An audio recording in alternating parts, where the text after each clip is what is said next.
Antes de tudo vos entreguei o que também recebi, que Cristo morreu pelos nossos pecados segundo as Escrituras, e que foi sepultado e ressuscitou ao terceiro dia, segundo as Escrituras.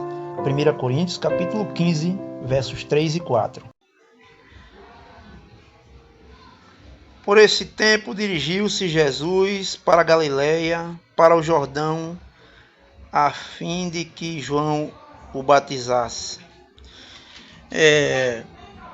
Um momento mais crítico, por assim dizer, é o momento em que Cristo é batizado. Uma vez que o batismo representava a lavagem dos pecados, né? O próprio João anunciava a mensagem para que o povo pudesse se arrepender e ser batizado para a remissão de pecados, para que os pecados fossem remidos, apagados, né?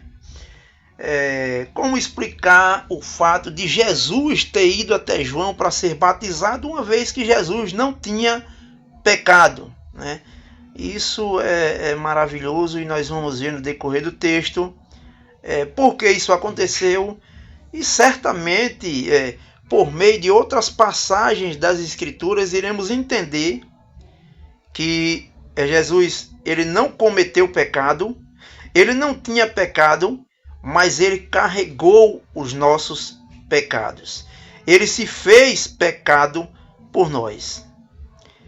Então, o batismo de Jesus começa desta maneira, né? Mateus 3,13 vai dizer: por esse tempo dirigiu-se Jesus da Galiléia para o Jordão a fim de que João o batizasse. O verso 14 vai dizer: ele, porém, o dissuadia, dizendo: eu é que preciso ser batizado por ti e tu vens a mim. Então, João Batista teve essa reação aí, né? A reação de reconhecimento, né? Como é que o Senhor vem ser batizado, para ser batizado por mim, se eu é quem preciso ser batizado por ti, né?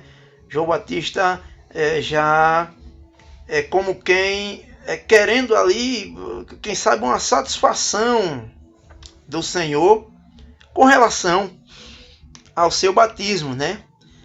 Ele dissuadia Jesus, né, dizendo: eu é que preciso ser batizado por ti e tu vens a mim? Ele faz uma pergunta ao Senhor Jesus, né?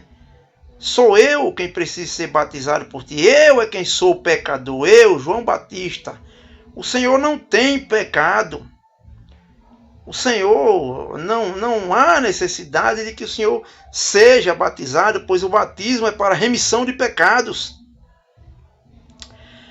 Mas no verso 14, o que é que Jesus vai dizer? Mas Jesus lhes respondeu: deixa por enquanto, porque assim nos convém cumprir toda a justiça. Então ele o admitiu. Então, João Batista teve ali que se sujeitar ao pedido de Jesus e a forma como Jesus respondeu a ele, dizendo: deixa por enquanto, porque assim nos convém cumprir toda a justiça. Então, aquilo fazia parte do projeto de Deus para se cumprir toda a justiça, né? Então, o que é que acontece? João Batista o admitiu, o batizou, foi convencido de batizar o Senhor. Verso 16 vai dizer: batizado Jesus, saiu logo da água, e eis que se lhe abriram os céus, e viu o Espírito de Deus descendo como pomba vindo sobre ele. Então, no momento em que João Batista ali batizou Cristo, né? Ele, logo que o Senhor Jesus saiu da água, como diz o texto aqui bem claro, né? O céu se abriu. e João Batista viu o Espírito de Deus descendo como pomba, vindo sobre Jesus, vindo sobre ele. E mais do que isso, verso 17. E eis uma voz dos céus que dizia: Este é o meu Filho amado, em quem me comprazo. Que imagem tremenda, né? Que imagem tremenda. A pessoa poder participar de um cenário como esse, em que Cristo é batizado e os céus se abrem. E o Espírito de Deus desce como pomba sobre ele. E se ouve uma voz do céu dizendo: Este é o meu Filho amado, em quem me comprazo. Os estudiosos da palavra de Deus descrevem esse episódio aqui como a manifestação da Trindade. O Filho sendo batizado, o Espírito Santo descendo como pomba e a voz dos céus dizendo: Este é meu Filho amado, em quem me comprazo. O Pai, o Filho e o Espírito se manifestam neste momento. O que dizer de uma passagem como essa? O que esperar de um episódio como esse? Nós poderíamos muito bem tapar as nossas bocas e abrir os nossos ouvidos para o que Cristo disse a João Batista aqui no verso 15. Deixa por enquanto, porque assim nos convém cumprir toda a justiça. Há coisas que nós não iremos compreender com o nosso intelecto, com o esforço, com o estudo a respeito da palavra do Senhor.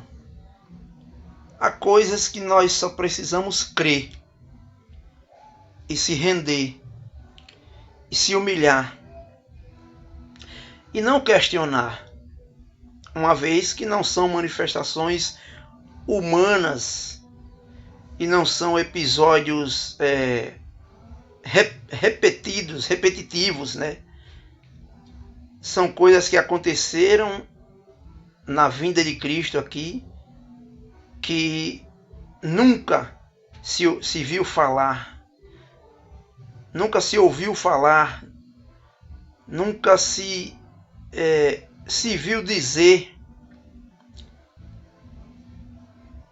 É o Deus encarnado, é o Espírito Santo, como Deus se manifestando aqui, e o Deus Pai manifestando o seu prazer no seu Filho, aquele a quem ele deu por nós, para que se entregasse pelos nossos pecados. E assim teve que passar por um episódio que só competia a homens: o batismo de João, o batismo com água, que era um batismo para lavagem e para a remissão de pecados. O Senhor Jesus se fez pecado e assim participou deste batismo, dando o testemunho de que ali estava se cumprindo toda a justiça de Deus. Ele é a justiça de Deus. Cristo, o que se fez carne, o Deus que se fez carne e habitou entre nós. O resumo aqui, na minha compreensão, é o seguinte: creia em Cristo. Creia na sua manifestação, nas suas ações, no seu testemunho. na sua morte, ele se fez pecado por nós, para que nele pudéssemos ser feitos justiça de Deus, como escreveu Pedro em uma das suas cartas. Que Deus te abençoe, em nome do Senhor Jesus. Ao lembrarmos do teu nome, Jesus Cristo, não podemos esquecer do teu amor, que te trouxe a este mundo arruinado, pra morrer pelo mais pobre pecador. Ninguém mais havia de tão digno para libertar o pecador. O Cordeiro de Deus puro, sem pecado, pôde dar-nos tanto amor. Nossas almas mergulhadas em tristeza despertaram tua nobre compaixão. Tuas ternas mãos marcadas alcançaram este povo que é tua possessão. Ninguém mais havia de tão digno para libertar o pecador. O Cordeiro de Deus puro, sem pecado, pôde dar-nos tanto amor. Ninguém mais podia nos dar novo alento, ninguém mais podia numa cruz morrer. Para nos salvar deixaste tua glória, e tal glória vamos logo conhecer.